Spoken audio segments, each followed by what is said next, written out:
Tourney time has finally arrived. How's everybody doing? I'm Jay Elsen, and this is Coyote Corner.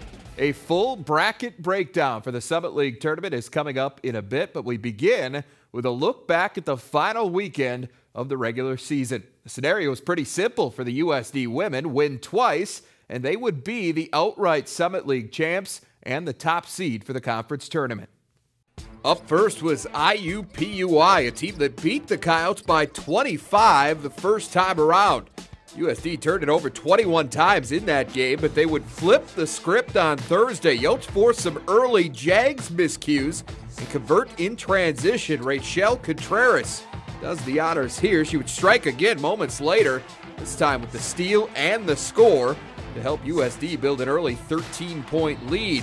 One thing IUPUI did do well was rebound. They grabbed 7 offensive boards in the first half.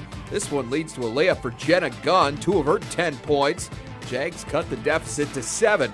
Coyotes snag momentum back before the half. Taya Heemiller with a great look to Margaret McLeod. USD scored 20 of their first 36 points in the paint, led 37-26 at the break. Second half, Yotes D stayed opportunistic off the steal. Seacamp ahead to Heemiller for the lay-in. USD turned 17 IUPUI turnovers into 16 points. The lead ballooned to 21 before the Jags start to chip away. Akilah Sims rattles the three to spark a quick 9-3 run, but it wouldn't be nearly enough. Coyotes would add the exclamation point a short time later. Check out the dish from Nicole Seacamp. Behind the back to Bridget Arns. Here it is again. One of 5 assists in the night for Seacamp. None better than that one right there. South Dakota rolls past IUPUI 69-53. Great balance once again as 7 Coyotes scored at least 8 points, led by Seacamp with 13. USD clinched a share of the Summit League title with that win, but the focus immediately shifted to Saturday. So the only thing standing between South Dakota and its first outright Summit League title was Western Illinois, and 11X proved to be a pretty big obstacle. Tori Neiman hits the second of 2 straight threes for WIU, and the visitors are up 5 early. Coyotes start to get it together out of a timeout, and a couple of seniors led the way. Lisa Loeffler hits a rare 3 to cut it to 4, and a few possessions later, Loeffler again, her trademark baseline J. She scored 9 of her 14 points in the first half. Coyotes continue the charge with Nicole Seacamp. She jumps all over the Emily Clemens pass and coasts in for an easy 2. USD would be up 2 at the half. More Seacamp to start the second. Slices through the D and scores 42-34 USD. Yotes keep piling it on from there. How about another senior, Rachel Contreras for 3. USD led by as many as 12. But here come the Leathernecks. Ashley Luke with a great shot fake, drives past Bridget Arns and lays it in for 2 of her game-high 26. The run was just getting started. Clemens skips it over to Sophie Reichelt for 3. Leathernecks would get within 1 3 separate times, but are unable to complete the comeback. Neiman's potential game-tying 3 rims off at the buzzer, and the Coyotes hang on to win it 78-75. The Coyotes finished the regular season with 23 wins, the most since the program moved to Division I. They also clinched their first outright Summit League title and the top seed for the conference tournament. We've always wanted to be a consistent team, and that shows. I think this shows that, and now we're pretty much on to the next one. We've got to look at the tournament now and focus on the next game, but we'll definitely kind of, I guess, let this sink in for the next couple of days, that's for sure. Well, the accolades kept rolling in on Monday as Nicole Seacamp was named the Summit League's Player of the Week. Seacamp averaged 16.5 points, 7 assists, 4 steals, and 3.5 rebounds in the Coyotes' wins over IUPUI and Western Illinois. She's the second Coyote to earn the award this season. It's the 3rd for her career. Seacamp and the Coyotes may be champions, but the work is just beginning. Amy Williams will share her thoughts on the challenge of the Summit League tournament right after this. Coyote Corner on Midco Sports Network is presented by BillionAuto.com. The South Dakota women are the Summit League champs, and Amy Williams, head coach of the Coyote women, here to talk a little bit more about that. And first and foremost, Amy, I know this was one of the goals that your team set for itself going into the season. Now that it's finally arrived, how does it feel to get to check that off the list? Well, it feels really good. I mean, I think, in some senses as a coach, you sometimes, that regular season championship just means a lot because it's indicative of the daily grind that you have to show up every game and kind of bring it. And so I'm really, really proud of this accomplishment for our team. And hopefully we can, learn some things from this last week and carry a little momentum heading into this tournament. Well, you knew to clinch that title outright, you were going to have to win both games on the weekend. You started on Thursday with IUPUI, and the Jags are a team that handed you a 25-point loss last month. But it was pretty clear right from the start, your girls were not going to let that happen again. They were very focused. I thought they committed to our game plan and locked in defensively, and it was one of the best defensive efforts we've had this year. So that was great to see. And we've been talking about needing to improve some things. I think we learned some things when we were up at Frost Arena the week before, and just some areas that really needed to improve. And I thought we did a pretty good job of that against IUPUI on Thursday. Yeah, you really flipped the script in this game because in that first meeting, you turned it over 21 times, shot at about 33%. They turned it over 17 times. They shot at 34%. And again, it comes down to that defensive effort. That's where it all started. Right. I mean, it does. And I think, it's also two teams that have a lot of pride of taking care of business on their home court. And when we were in the jungle down there, they were kind of on a mission. And same thing for us in the Dome last week. Well, Western came to town then on Saturday. Obviously a lot riding on this game. Everybody in the Dome knew what was at stake for this one. And so often when you get into situations like that, the emotion is hard to harness. And did you feel like your team came out, played a little tight early? Yeah, I did. I mean, there were some uncharacteristic turnovers where we were just making an outlet pass and it would go right out of bounds and just kind of a little bit out of sync there. And I just think the emotion of senior day, the emotion of everything that was kind of on the line there, and we weren't particularly sharp, but we found a way to snap out of that and had great play from all of our seniors. Yeah, the Lennox led by as many as 6 in that first half, but you did get things turned around.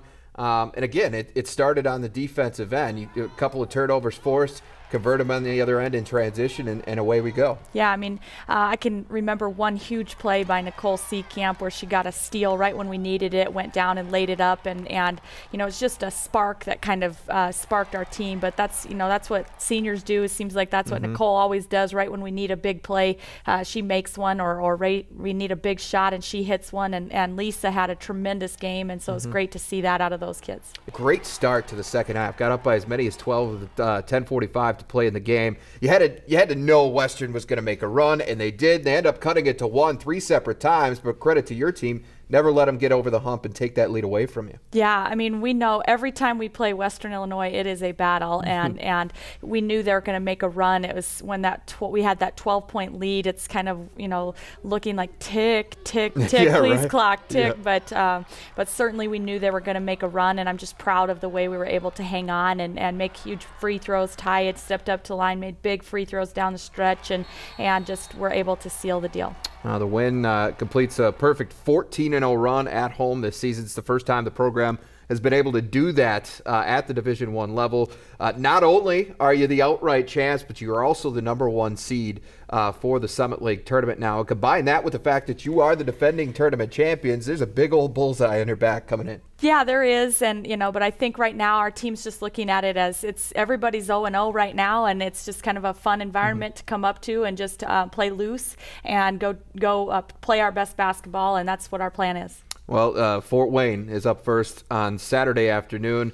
You swept the regular season series from the Mastodons, but certainly this is a team that can cause a lot of headaches, especially if they're hitting from outside. Right, and we barely snuck out of Fort Wayne with a 1-point win, or it's very, very tight win up there, and we know they can score a lot of points. We've watched them in this tournament put up over 100 points, and so we know they're very capable, and they're going to come in here fired up and ready to go, and it's going to take a great effort on Saturday. Well, this is what it's all about. Congratulations on a great regular season, and good luck to you at the tournament. Thanks, Jay. All right, thanks, Amy. Well, the Coyote men saved their best for last, upsetting South Dakota State on the final day of the regular season. We're going to have the highlights and post-game reactions from that one next. Coyote Corner on Midco Sports Network is presented by Billionato.com.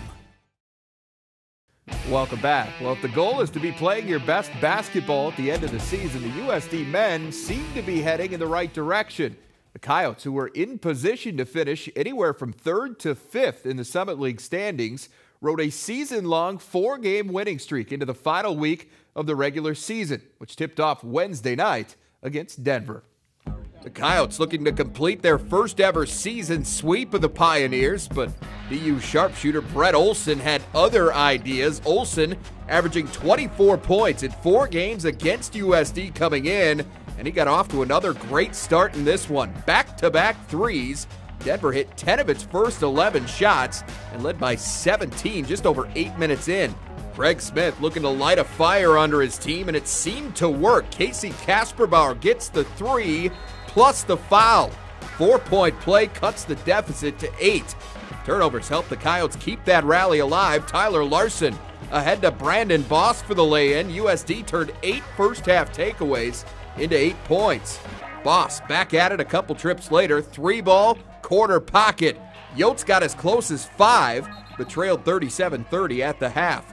South Dakota hoping to seize some momentum to start the second. Larson hits the floater. He scored a team-high 13. But USD did not have an answer for the Coyote killer. Olsen, his 7th 3 of the night. That's a new career high. He led all scorers with 27. Pioneers built the lead to as many as 24. And they bring South Dakota's 4-game winning streak to a screeching halt. 66-48 the final. Denver shot 64% for the game compared to 33% for USD. USD hope to bounce back Saturday against arch-rival South Dakota State. The Coyotes looking to send those seniors out with a bang. Jackrabbits, winners of 4 straight in the series, jumped out to the early lead. Jake Biddle knocks down the triple. Then they go inside for Cody Larson. Bump and the bucket. Start of a big day for him. SDSU scored the game's first 8 points. Coyotes cold early, but they'd heat up real quick with a spark from Casey Kasperbauer. He scores 11 points, including 3 threes, in less than 4 minutes to give USD its first lead of the day.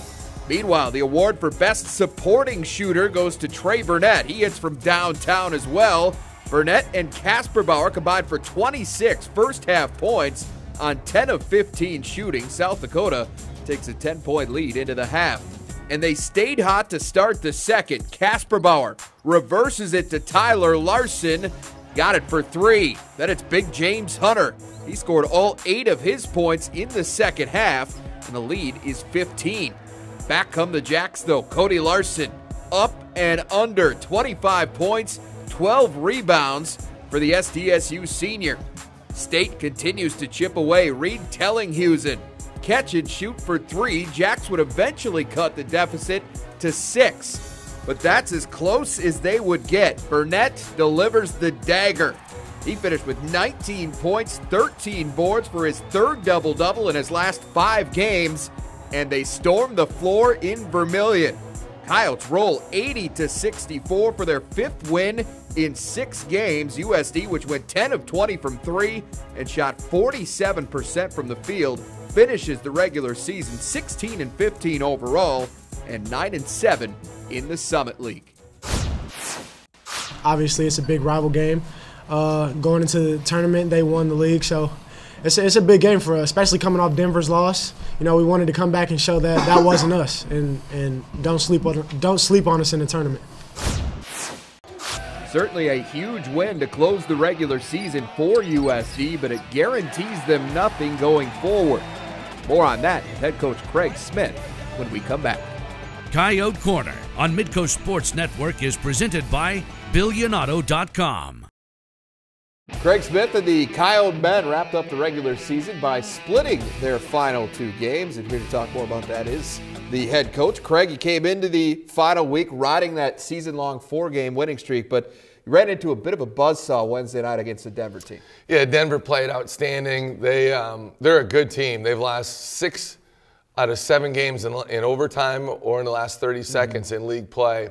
And they were a buzzsaw on Wednesday night. They just carved us up on both ends of the floor. we looked anemic. We really lacked focus, lacked toughness, lacked energy. Not really sure why, but we were awful. And so it was a combination of both things, and it was a really disappointing effort. They hit 10 of their first 11 shots, 10 at 1 point straight. That's it? Shot 68% in the first half. Brett Olsen obviously had a huge piece of that. He had 6 first-half threes, 22 points in the first half. That guy can really struggle. He plays so easy. He's slow to fast on everything he does. You know, he's got such a quick release. He can really pass it as well. He's a heck of a player, and he's owned the Yotes throughout his career. That might have something to do with his dad playing for USD. Right? But, you know, he's a heck of a player. They jumped on us early, which, you know, we haven't always been great starting games. But at the end of the day, when you allow a team to shoot 64% on your home floor and we shoot 33%, I mean, they almost double us. And then they have 17 assists for the game, and we have 18 field goals. And those are really bad combinations. Coming off a performance like that, do you feel like it was a good thing then to come back and face a South Dakota State team, have a game that had so much extra stuff attached to it?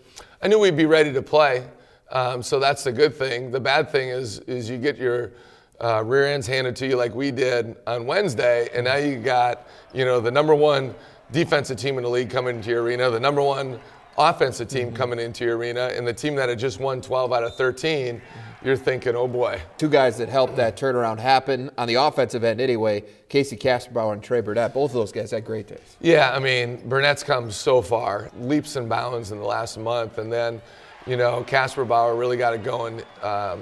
Hits a three, we run a couple sets for him, hits a back-to-back, and then hits a really tough three in the left corner in transition. And we were able to get it back, and then the last 4 minutes of the first half, we really put a spurt on them to go up by 10 going into halftime.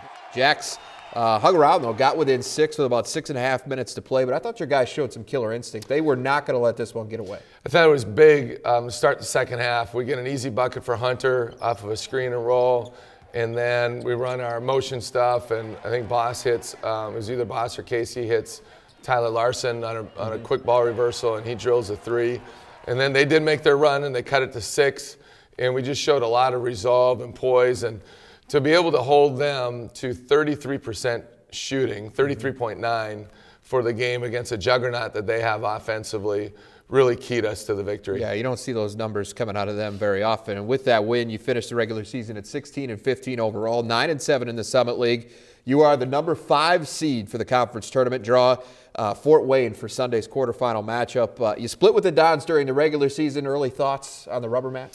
Yeah, they're good. They're over the last 10 games in the league, they've had, you know, them and South Dakota State have had the best record in conference, so they're playing well. They're picked to win the league. They're built similar to South Dakota State in that they got the Forbes kid. We have not been able to stop. We brought double teams. We played single coverages. We've tried about everything we could, and he's only missed 4 shots in those 2 games. So it certainly starts with him. And then they're just so athletic on the perimeter. They really lock down defensively, and they can really put pressure on the rim. So it's a very difficult matchup for us in terms of we're going to have to find a way to somewhat slow Forbes down inside. Our goal is to go to the NCAA tournament, and that's a lofty goal, and that's a tough goal. The beauty of this thing is our guys have confidence we can beat anybody because we have beat everybody in the league. We swept Western Illinois, and we split with everybody else in the conference. So there's no excuses. We know what we can do, and we're going to have a fantastic week of practice this week, and we're going to let it ride on Sunday night. Certainly wish you the best of luck. It's going to be a fun tournament in Sioux Falls. Thank you, Jay. Well, it is win or go home from here on out for both USD teams. We'll take a closer look at the first-round matchups for both when we come back. Coyote Corner on Midco Sports Network is presented by Billionato.com. The USD women will begin defense of their Summit League Tournament Championship on Saturday afternoon as they take on Fort Wayne in the Summit League quarterfinals. Tip-off is scheduled for 12 p.m. at the Premier Center in Sioux Falls, with the winner advancing to Monday's semifinals to take on the winner of Sunday's 4-5 matchup between Western Illinois and IUPUI. As far as the matchup, the Coyotes swept the regular season series from the Mastodons, recording decisions of 73-72 in Fort Wayne on January 22nd and 91-80 at the Dome on February 6th. Look out for Haley Seibert. The Don senior has averaged 29 points on 65% shooting in the 2 games against USD this season. That includes an 11 for 17 mark from the perimeter. The Coyotes have been awfully good in Sioux Falls the past 2 seasons. In their first 6 tournament games under Amy Williams, USD is 5-1. Same 2 schools on the men's side, and like the women, it'll be the first ever postseason meeting between South Dakota and Fort Wayne. The Coyotes are hoping the 3rd time is the charm for them. They're currently 0 for 2 at the Summit League tournament. The team split the season series with each winning on the other team's home floor. The Yotes took round 1, 64-62 in Fort Wayne, while the Dons avenged that loss with a 66-55 win in Vermilion a few weeks later. As Craig Smith mentioned earlier, USD going to have to find a way to slow down Steve Forbes. The Fort Wayne big man hit 19 of 23 shots in those first 2 meetings and is averaging 22.5 points a game against the Coyotes. And don't forget, Midco Sports Network is once again your tournament headquarters. We've got live coverage of every game through the semifinals at the Summit League tournament, and we encourage you to get involved with those broadcasts on Twitter using the hashtag TourneyHQ. Finally tonight, we want to pass along our congratulations to the men's and women's track and field teams at USD. The women finished runners-up at last weekend's Summit League Indoor Championships in Fargo, while the men took home their 3rd consecutive conference title. All right, that's going to do it for us for this week. We'll be back here Tuesday, March 17th with a complete recap of the Summit League tournament. Until then, I'm Jay Elsen. Thanks for watching.